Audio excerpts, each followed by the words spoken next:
On this edition of Gameball NFL Endzone, we're going to recap a nice week that happened in Week 9 of the National Football League. And coming up in our second segment as well, we have a question to ask. Are the New Orleans Saints and the New England Patriots the best teams in the NFL? And also, who are some potential sleeper teams that could make some noise in the playoffs? And in our third segment, we're going to bring you the top 4 matchups in Week 10. And of course, we'll give you our predictions coming up. It's going down right here. Gameball NFL Endzone begins right now.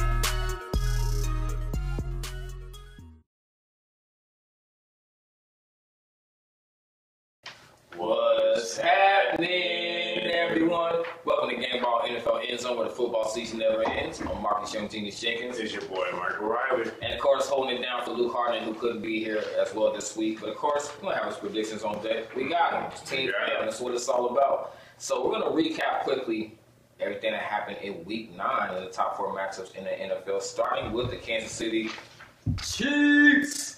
Them Kansas City Chiefs would top the Cleveland Browns on the road by a score of 37-21. We'll talk about that here very shortly. Moving on, the Houston Texans and the Denver Broncos. I'm going to go ahead, since this is not one of the matches we're going to talk about. Denver Broncos fans. Okay. I'm going to give credit to the Houston Texans defense, and I'm not going to blame that kicker for missing that field goal that could have won the game. 51 yards out, okay? The Denver Broncos should have put that kicker in a better position to make that field goal. That's just my opinion. I can't make a 51-yard field goal. That's quite the task. I feel like the offense should have put him just in a slighter position. Maybe 46 would have been decent. But 51, give it up to the Houston Texans defense for making it harder on the Broncos to beat them. But they would top the Broncos by a score of 19-17. The Chargers in an impressive win, 27-17. They never really looked back against the Seahawks. Despite Russell Wilson, that late pick, that late interception, just pretty much kind of sealed the deal. Phillip Rivers was solid in this game. Seahawks, they had their opportunities, but they just never really had a chance to really get back in this one. But an impressive win by the Chargers, 6-2. They improved on the season. They would win 27-17 over the Seahawks. Your boys, the Patriots, impressive, very impressive at Gillette Stadium. They would top Aaron Rodgers and the Packers by a score of 31-21. That's the second matchup that we're going to talk about. I can't wait to talk about these matchups because these were two interesting games, starting with the Chiefs. If you notice all these scores, 3 of them are 17s. Very true, and I'm glad you pointed that out. Didn't think about that, but nicely said. Starting with the Chiefs, Mike, I'm gonna let you break this down first. That boy Kareem Hunt, he's a beast. He had 3 touchdowns. Travis Kelce had 2 touchdowns as well. But I'm gonna let you break this down. But your boy Baker Mayfield, give him credit where credit is due. He showed out, and that might have been part of the reason why Hugh Jackson was fired. Like, we got something to invest in, and he could be the future for the Browns. But go ahead and break this Chiefs win down for us. Well, the first half, the Chiefs got to the fast start. Then towards the end of the first half, they struggled. They gave up a touchdown, and Cleveland fell on 3 2-point conversions. I feel like if they would have kicked 3 of those extra points, it would have been a lot closer than that. But give Cleveland Browns a lot of credit. They played hard, they fought tough, but the Chiefs was overpowered and they overmatched them. It was just the Chiefs' offense just do what they do best, and Patrick Mahomes and getting it done. Travis Kelce and the crew. You got Sammy Watkins and Kareem Hunt and Tyreek Hill and the crew that get it done. And the defense is still suspect. And that's going to be a concern going forward because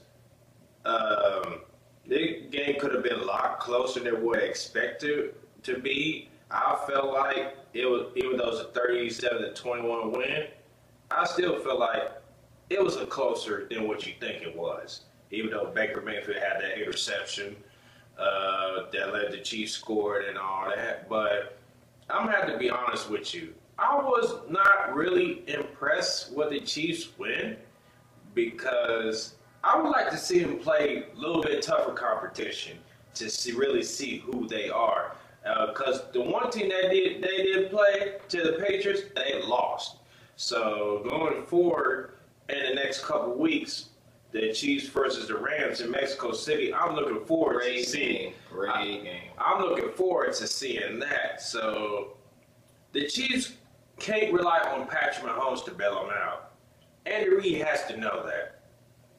You have to be balanced to be successful in the NFL. Yes, Kareem Hunt did about 100 yards rushing and all that, but in a way, it still felt like it was all on Patrick Mahomes' shoulders. He balled out, but he still had an interception. It seems like these last few games he's been throwing interception after interception after interception. Even though they've been winning, except for the Patriots, it's little cause to pause for concern going forward. Because you have to fix that, or else you're going to play a team with a good defense to go on with a good offense. If you keep doing that, chances are you might not have to come back because that forces you to be a pass-happy team instead of being balanced. And a lot of people say, well, wait till Justin Houston comes back, but That's one guy, right? Yeah, but how would his hamstring hold up? We don't know because he's been out for a minute with a hamstring injury, and he's got to get his feet wet again. So, good win for the Chiefs, but I wasn't really impressed at all. I'm going to say this much. It was the Cleveland Browns, and to add to your point about the defense, the Cleveland Browns, and I'm going to say this much. For the first time in what we can remember, the Browns actually have an upside, and Baker Mayfield is living up to his hype thus far. He has a lot of potential, and he is a future, and I really think that's part of the reason why they decided to get rid of Hugh Jackson, because they don't want to corrupt or in any way hinder the development of that player, because they realize they actually have something. They actually made a good choice in the draft pick, and I think they see that, and so they want to try to find a coach that's going to surround talent around Baker Mayfield and make him a good quarterback, because I think he actually has an opportunity to be a good quarterback for a long time. And also, you want to be smart. You just don't want to rush to hire the coach. You want to take your time to find a coach what fits better with Baker Mayfield's system. Absolutely. For Baker Mayfield, that has to play a factor. So you have to take your time and do your due diligence and finding the coach. So there's a lot of good head coaches out there that could potentially use a job and put Cleveland back to being successful and relevance again. We have to see a lot of names heard like Josh McDaniels. I don't see that happening after what happened with Indianapolis coach when he bailed out on them. But they have to do some research on coaches. What it's going to take for them to win and to succeed.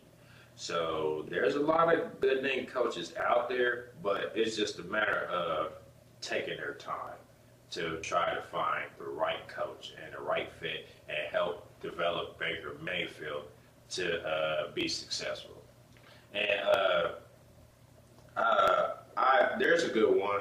I forgot his name, but his name's Jim Caldwell or something like that. Used to be the Colts' head coach, who was replaced Tony Dungy. Yes. And who's former Detroit Lions head coach. I feel like he got snubbed, and he did not have a bad coaching it with the Lions. It was irrelevant when Jim Caldwell was there. So, hey, he's very good developing quarterbacks. So Jim Caldwell kind of makes sense for the Cleveland Browns, if you really be honest with you.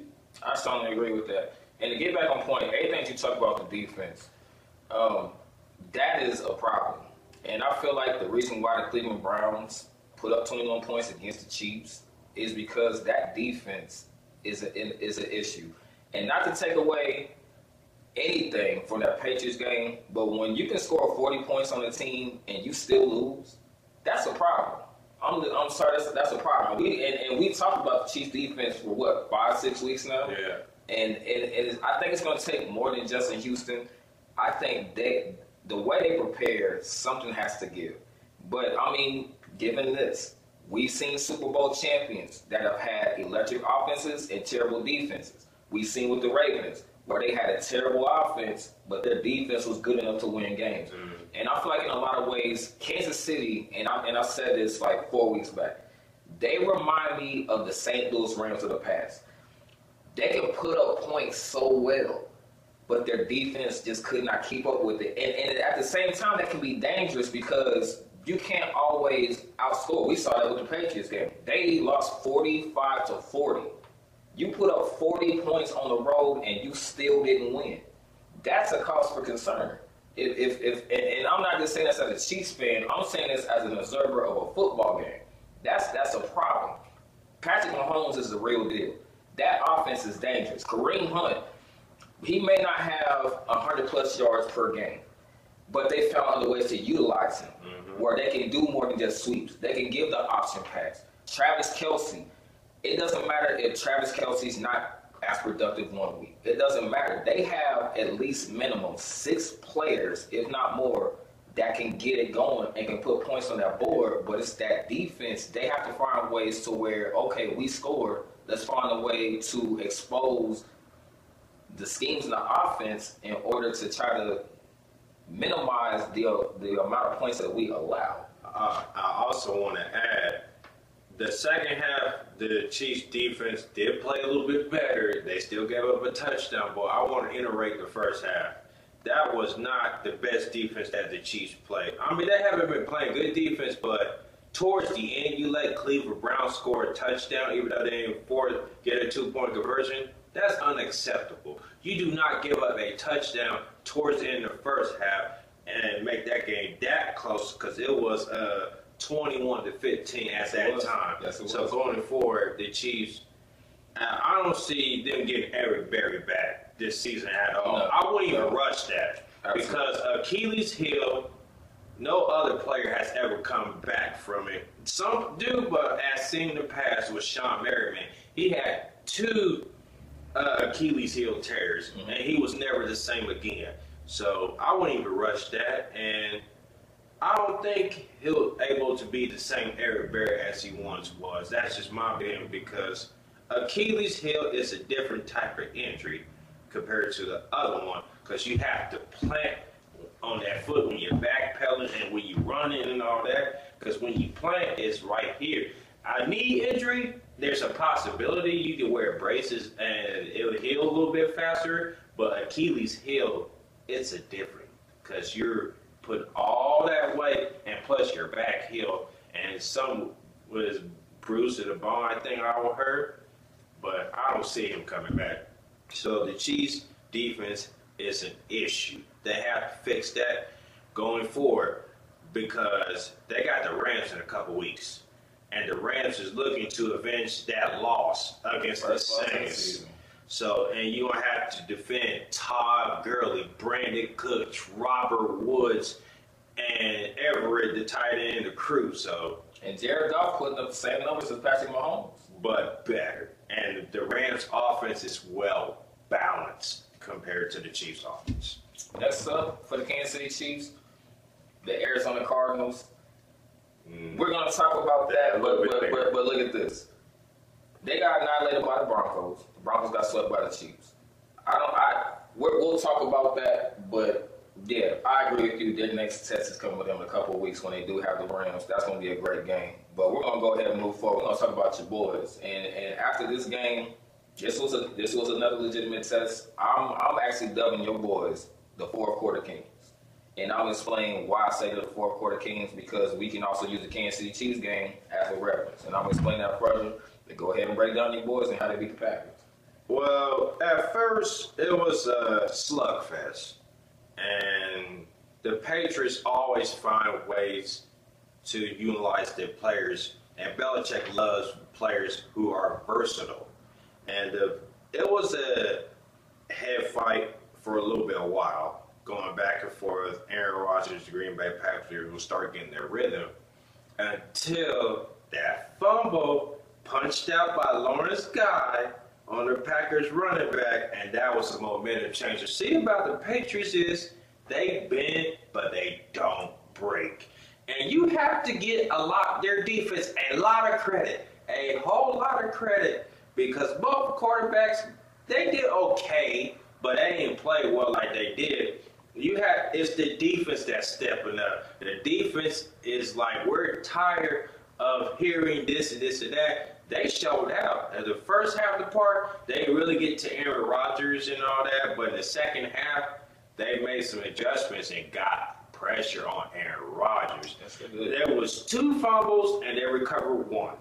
So that fumble by Lawrence Guy, when he punched it out, that shows you the Patriots are well coached to situational football. They practice stuff like that, and that's what Belichick does so well. He coaches the detail. If you can't get to him in time, if you try to tackle, punch the ball out. And that's exactly what they did. After that first down, that ball carrier got too careless. Lawrence Guy said, "Yackle." Strip on it. And that set the tone set right there. And Stephon Gilmore, oh my God, after the first part last year and the second part last year to on, he's been balling. He has shut down the receivers. He has not had 100 yards thrown to him this year at all, and some parts of last year. So that is a pretty good investment. Knowing that the Patriots do not pay a lot of money to them type of players, but Stephon Gilmore is a special player, and he's the case.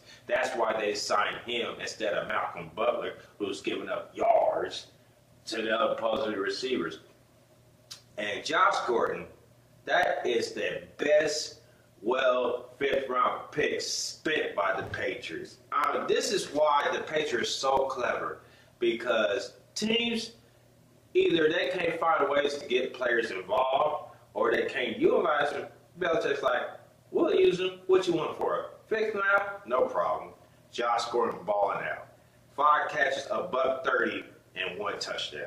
That 55-yard grab and run, and he uses his hands well. Even though he had a dislocated finger, he's still balled out with a dislocated finger. And Cordell Patterson, the Patriots is finding ways to utilize him. Minnesota, he was traded to the Raiders. They couldn't find a way. The Raiders traded him to the Patriots. They couldn't find a way to use him. Belichick's like, come over here. I'll find somewhere. They used him at kickoff. They used him at wide receiver. And they used him at running back. He was balling in running back. He had 11 carries, 64 yards, and 1 touchdown. Bullet through that middle. I was like, he's doing it like that? Wow, okay. Then Tom Brady does what Tom Brady does. And just make plays, and he used to go for a reason. And have you ever heard of any sport, a 41-year-old player at any other sport balling? I'll wait. I'll have all day. I'm just saying, Tom Brady is playing elite level at age 41. That is unheard of. He takes good care of his body, and he knows what he's doing. And the Patriots offensive line pride themselves of protecting Tom Brady. And Julian Edelman with a nice little trickery pass to James White.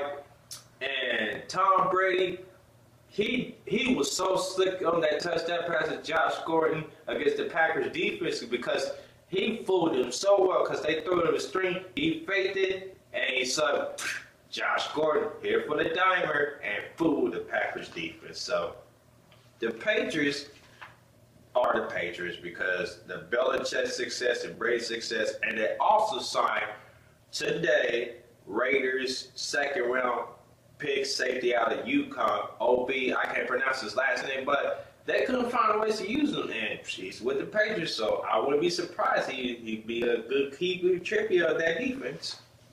This is why I say the Patriots are the fourth-quarter kings. We saw this with the Kansas City Chiefs. You held the offense in check to 3 points.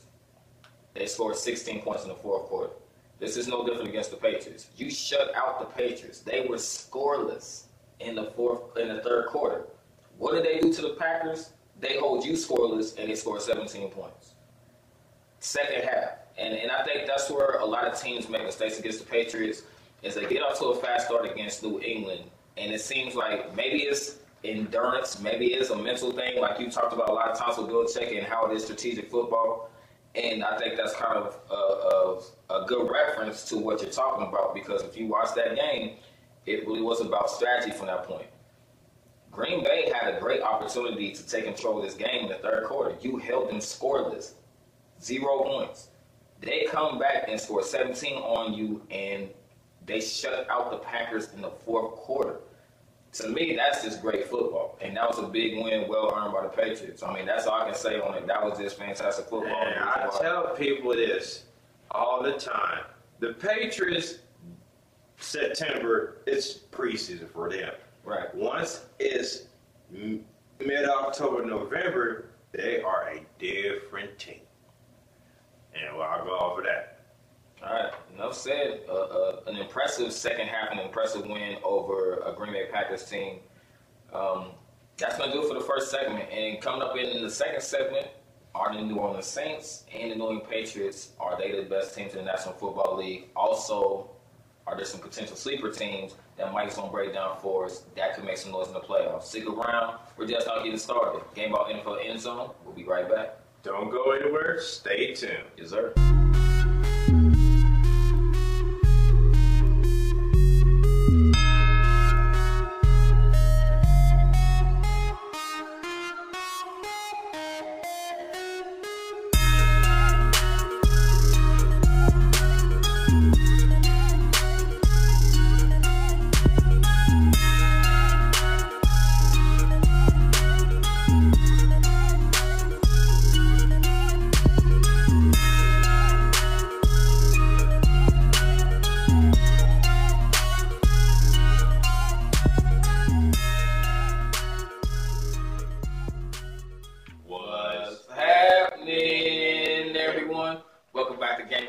Endzone, where the football season never ends. Now, in our second segment, Mike, we got a question. Are the New Orleans Saints and the New England Patriots the best teams in the National Football League? Yes, they are, because they show they beat the best teams in the NFL. They beat the best, and they went toe-to-toe in a high-scoring game. For instance, everybody thought the Chiefs was going to go on the road and win against the Patriots, but it turns out the Patriots beat the Chiefs and gave them the first loss. And all of a sudden, now it's just starting to change.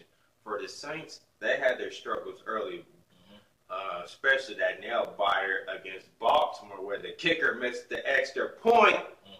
But at home in that dome, they are a different type of breed. And if this plays out with New Orleans Saints win the rest of their games at home in that dome against the playoffs, the way Drew Brees is balling, and plus they beat the Rams, that is huge for a home field advantage throughout the playoffs in the AFC. That is huge, because now the road through the Super Bowl is going to have to come to New Orleans instead of Philadelphia, who are right now in second place in the NFC East Division. So right now, in my honest opinion, the Patriots and the New Orleans Saints are the two best teams to do it, especially with two high-level quarterbacks. One is 39 approaching 40, and the other one is 41. So they're both balling, but Drew Brees is doing a little bit better than Tom Brady, touchdown to interception ratio-wise. And their defense is going to get better. And there's nothing else to say about that part. Would you agree? I agree with everything you said. And it's the time of year to where it's going to start separating the men from the boys, really. And the Patriots, I agree with you, and I say this every single year. When the Patriots lose a game or two, it's like how people care about, like with the NBA. When, just like back in the day when Jordan and the Bulls, they would lose the first couple games and everybody's panicking and everybody's pushing the panic button. you really don't see the best of a team until mid-season. We're approaching the playoffs. We're in November. We're close to the middle of the month, so everybody's starting to get in playoff mode. This is where you get to see exactly what teams are all about. So I'm not surprised that the Patriots are where they are. I'm not surprised the Saints are where they are. The Saints, the way they're playing right now, you can definitely tell that Minnesota Miracle, they still have that taste in their mouth. And that experience is also playing a huge part. I agree 100%. And I even said this from the beginning. I thought the Saints were at least the second best team in the National Football League. And I said that, in week 3? Yeah. And they're looking like that. I'm not surprised the Patriots are where they are. And plus, the Saints have a two-headed monster running back. That makes them even more dangerous because you got Mark Ingram, the bruiser, that runs between the tackles, and you got Alvin Kamara, who's also a bruiser, runs between the tackles, but he has speed to get to the outside. You see how he was eating up the Rams defense alive yesterday. So it was just like 1-2 punch combo. And they right now they are the two best teams in the NFL. And to further notice, and the Patriots, they are the reigning AFC champions. And the thing that separates them from everybody else is they have a good offense as well as a defense. The defense is starting to come along for the Patriots. The Saints, their defense is actually starting to come along as well. Not so much in the beginning, but you can definitely tell both of those defenses have finally started to tighten up a little bit, and they're starting to pay a little bit more attention to detail. Mike, the second question is, we want to know who are some sleeper teams that could potentially make some noise in the postseason? The Chargers, the Texans, both teams, the way they've been rolling, oh my goodness. I'm just like, wow. And the Chargers are playing the Chiefs in the next few weeks. That will decide who will win the AFC West division. If the Chargers are still rolling by then and they play at Arrowhead, it's going to be a dogfight for that AFC West division and possibly a first-round bye in the playoffs. Because a bye is huge to have. And if the Chiefs lose 2 or 3 games coming up, you can kiss home field goodbye. You have to be able to win out and win a division and try to get home field advantage. Because the Patriots already beat you, and they do have the tiebreaker. And for the NFC, Carolina Panthers. You cannot sleep on the Carolina Panthers. That way they've been balling and they demolished Tampa Bay Buccaneers. You cannot sleep on the Carolina Panthers for reasons. They're playing lights out. Even though they had the loss to the Saints, but they're balling. They're playing lights out, and their defense is starting to come along a lot better than what it was. Also, the Pittsburgh Steelers have been playing some good ball. It looks like they're going to win the AFC North Division once again. And also, in the NFC North, you can't forget about Minnesota. They're still the team to beat and all that. And once they still get that defense rolling and keep it coming and all that, they'll ball out. So, and there are some other sleeper teams as well, whoever gets the wild card. Once they get to the wild card, it's a different story. Atlanta Falcons could be a potential sleeper. The way they play against the Cincinnati, I forgot what team they blew out. It was Washington Redskins. They blew them off the waters yesterday after Washington Redskins still was on a hot rolling. So we don't know what other teams could be. But right now, I'll be scared of Houston, Texas. I'll be scared of Carolina Panthers. And you cannot sleep on the Chargers. Once they get Joey Bosa back, Melvin Ingram, and Joey Bosa on that side,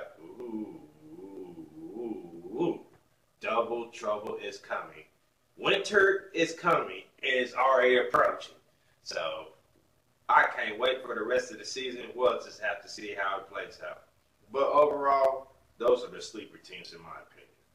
You mentioned the Pittsburgh Steelers. I got to ask you this. It seemed like we talked about, wasn't that a team that we talked about could potentially push the panic button? Yeah. I got a question for you. What happened in Pittsburgh to where they turned their season around and now they're starting to become a threat in the NFL? Well, they got over the Le'Veon Bell situation. Mike Tomlin had a conversation with his players. We're not going to talk about Le'Veon Bell to me anymore. We're going to talk about Pittsburgh Steelers football. Only the guys that can be here. I can't babysit the other guys. I want the guys who are here, who are volunteer. I want winners, and that's what he wants. And that's what again, Connor, that running back, he is balling, and he's deserving of a starter role over Le'Veon Bell, in my opinion. And for what he went through, he had an ACL tear. After that, he battled for cancer and beat that. To come around and ball and putting up similar numbers to Le'Veon Bell, I wouldn't even worry about Le'Veon Bell. As far as Le'Veon Bell goes, he can sit out for the rest of the season. I wouldn't even care. Because to me, it's like, I understand he wants his money and he's deserving of it, but the players that are there now, they are balling. They started to click on all cylinders. The defense started playing a little bit better. The offense started clicking. Antonio Brown still balling. Mm-hmm. So Pittsburgh could potentially be a sleeper team. All right. You heard it. Pittsburgh, Carolina, Chargers, just to name a few. And we're only midpoint through the season, so there's a whole lot of football that can be played between now and then. And I will bring this up. Say, for instance, if the Chiefs lose, going to say like potential 2-3 game losing streak, and the Chargers win out, the Chargers and the Texans could fight for that second slot of first round bye of the playoffs. So now the Chiefs really need to play some ball and start winning. They got some interesting matchups coming up. Like you mentioned, they do still have to play the Saints. They still have the Chargers. They still have the Rams coming up. So it's interesting. They don't play the Saints this year. No, you're right. They don't play the Saints. But they do have some big tests coming up. It's going to be an interesting playoff race, that's for sure. And you're definitely going to have a lot of teams that are going to be fighting for position. So, I mean, this is going to be an interesting finish to the regular season. Only get on the end of Week 10. And speaking of Week 10, we're going to talk about the top 4 matchups to talk about. And, of course, we'll give you our predictions. And, of course, even though Luke Harden's here, we got him. We're going to have his predictions on deck as well. We're just getting started. Gameball NFL Endzone will be back in a moment.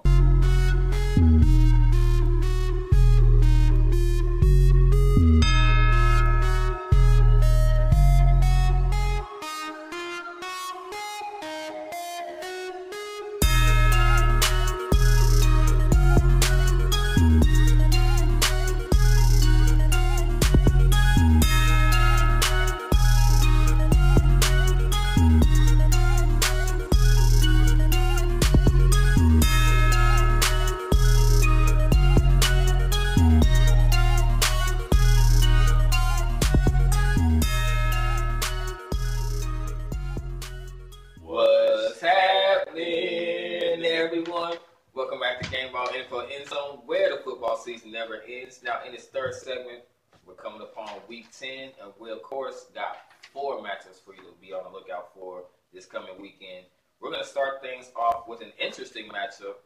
The New Orleans Saints taking on the Cincinnati Bengals. Mike, go ahead and break down this matchup. You know there's going to be fans claiming who start, who they, or who that. It's going to be, we started this, we started that, but I like who that better than who they. For the Saints to be able to go in Cincinnati win, they just got to keep doing what they're doing, be balanced on offense, get the two-headed monster running back, Ingram and Kamara, the ball, they'll run effectively. And Drew Brees is going to be able to go in the pass game. And Mike Thomas is balling out of his mind. He had 200 receiving yards in the win over the Rams. And the celebration was cool because he grabbed the cell phone just like Horn did back in the day. Exact same flip phone back in the day. Yeah. I have not seen a flip phone in how many years? So, that was awesome. I loved it. That's a top 10 touchdown celebration. And they need to quit throwing these flags. I'm like, they're grown men. It's part of entertainment. We want to be entertained. I'm like, these are not kids in kindergarten. These are grown men. Let them have fun, for crying out loud. But back to the matchup. Thomas is balling out, and the defense is playing very well. The Cincinnati Bengals are going to have their hands full. They have to be able to score offense on on the first possession, set the tone, and defense has got to play good defense. And Vontaze Burfict, I think they should cut him loose because he's getting to a point where he's getting too many penalties and it's costing them games, including the playoffs. They have Pittsburgh Steelers on their heels one game and Vontaze Burfict a 15-yard penalty, unnecessary roughness. So the Bengals have to play good defense. If they don't play good defense, this game could get out of hand ugly. All right, New Orleans Saints rolling into Week 10, taking on the Bengals. Second game, interesting matchup, Arizona. They will be on the road at Arrowhead against the Kansas City Chiefs. I wouldn't say interesting. It could be a slaughter fest. It's the whole rebuilding mode for Arizona. And it's any given Sunday, but not at Arrowhead. Not this Sunday. Not this Sunday. I know I'm going to say that, but the Cardinals might not have a chance. But for only time they have a chance is run the ball effectively, play time of possession. The quarterback has to be consistent in the passing game, and the defense has to play 60 minutes of football. If the defense can play 60 minutes of football on the road and make this game, they could have a chance. But the Chiefs, high-power offense, just keep doing what you're doing. I'm not going to say much about the offense. It's just the defense. The defense has to play good. If the defense plays good, they'll win a blowout at home. And that's all I got to say about that. No said. I mean, yeah, I agree with you. I do want to ask you this. For someone like Larry Fitzgerald, that is still a part of the organization, do you think someone like him would want to be a part of this rebuilding process, or does he just want, or would you think that he just wants to stay on and retire a Cardinal at this point? I think he wants to retire a Cardinal. He wants to finish out. And if I was Larry Fitzgerald in his prime, I would have asked for a trade a long time ago to go to a team to probably get to the Super Bowl. But he's a class act for some. He's a first ballot Hall of Famer, and he wants to finish out his career. In my opinion, I think as a Cardinal, he wants to do it the right way. Absolutely. Fair enough on top of that. And he's a great player.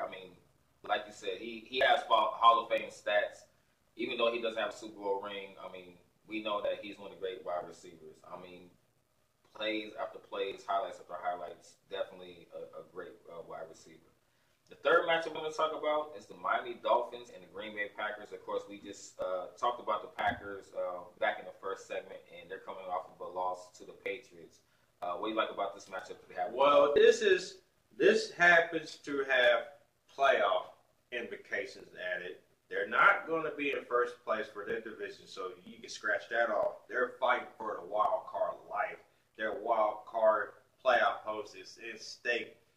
So for both teams, they're going to have to play mistake-free, not have too many turnovers, be efficient. Whoever has the ball last will win this game. And which team's defense can step up to their plate and play good to win this game, that's going to be a factor. No said. I ain't got nothing to say about that. That was well spoken. Fourth and final game, Mike's secret favorite team, them Dallas Cowboys taking on the Philadelphia Eagles. What do you like about this matchup? And the Dallas Cowboys. And you wonder why I talk so bad about it. You wonder why I roast the Dallas Cowboys. And you wonder why I say they are a bad luck in the making. And they're not doing anything to prove you wrong. That's the crazy thing. So. And history repeats itself. They haven't had a winning season in 25 years. They have winning seasons, but playoff winning seasons, 2 playoffs in 25 years. Last time they won a Super Bowl, I had a full set of hair at age 11.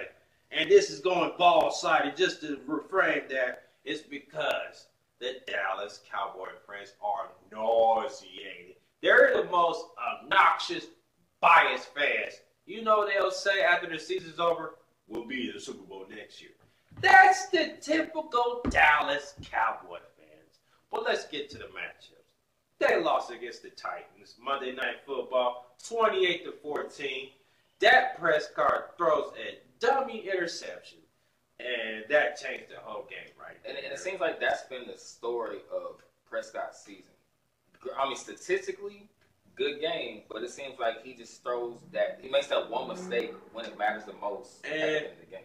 Jerry Jones is going to he has to get rid of Jason Garrett. Jason Garrett is not the answer. He's not a head coach. He's more of a coordinator.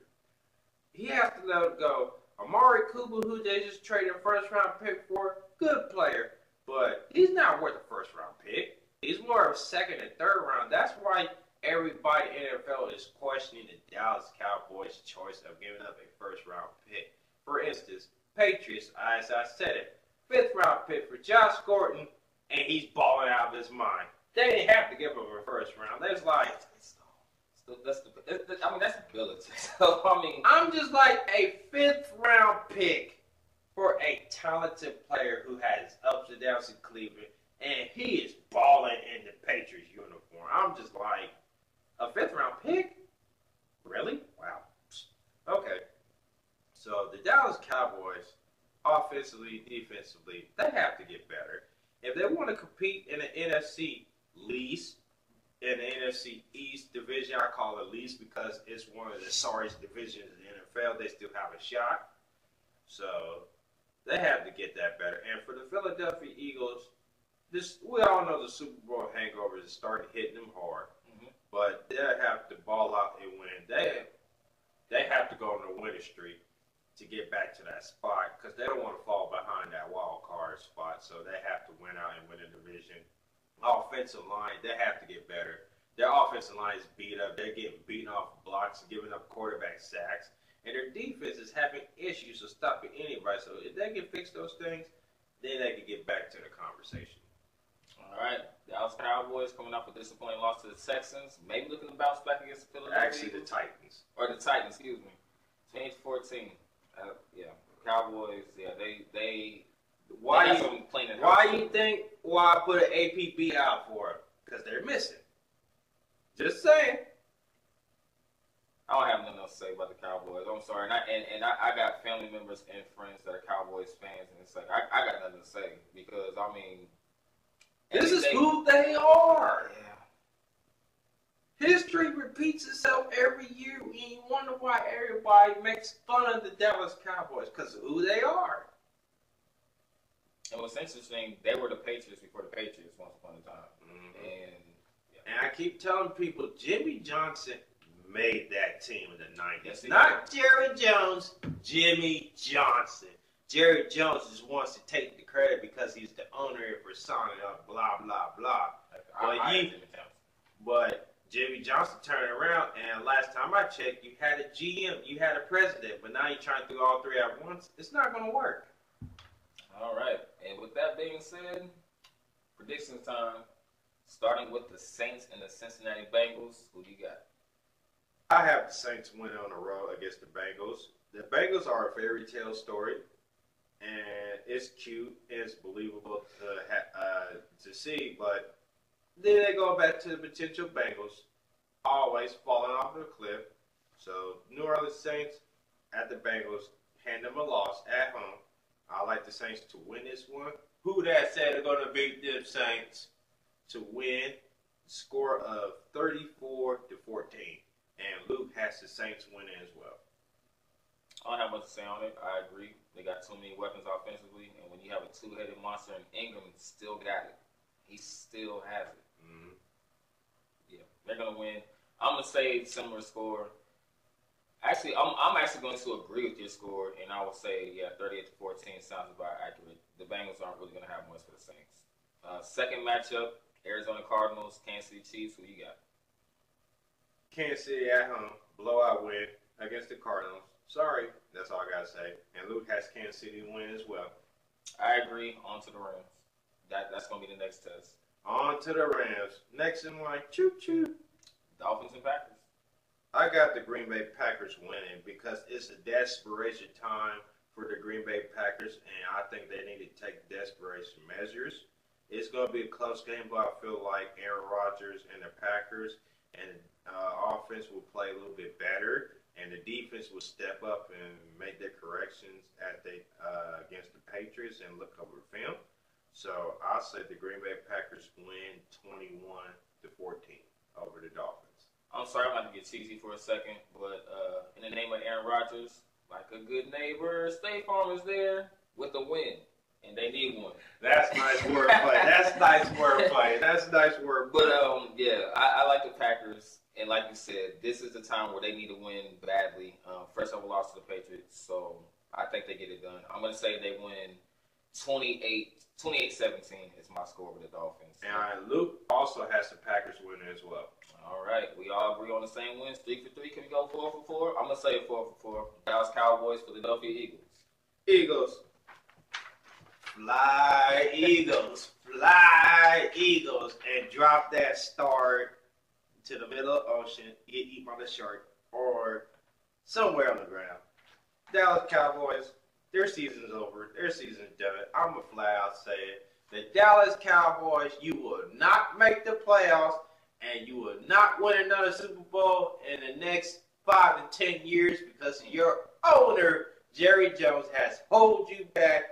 And that's all I got to say about that. You are a laughingstock in mediocrity season after season after season. That's why you are the bad luck in the making. That little black cat in the pet cemetery will always curse you, and that's who the Dallas Cowboys are. So I'm going to say it like that. Eagles win 28-17. He sentenced y'all to 5 to 10 years. He straight said, y'all ain't like... Man. I'm pulling out a hammer. The Dallas Cowboys sentenced to 5 to 10 years without having a Super Bowl. Court is adjourned. I don't see it no different either. The Cowboys do what the Cowboys do. They start off and they show promise at the beginning of the season, and then towards the latter part of the season, they're cursed. They start out as a finely tuned vehicle. One tire falls out. The next tire falls out. Something else goes wrong. Before you know it, by week 17, they on the side of the road with you know, I mean, I don't know what to say. And but, go ahead. No, I'm just going to say the Eagles are going to win. Go ahead. Luke Harnett, 4 for 4. He asked the Eagles to win as well. Team fan. Team fan. All right, social media.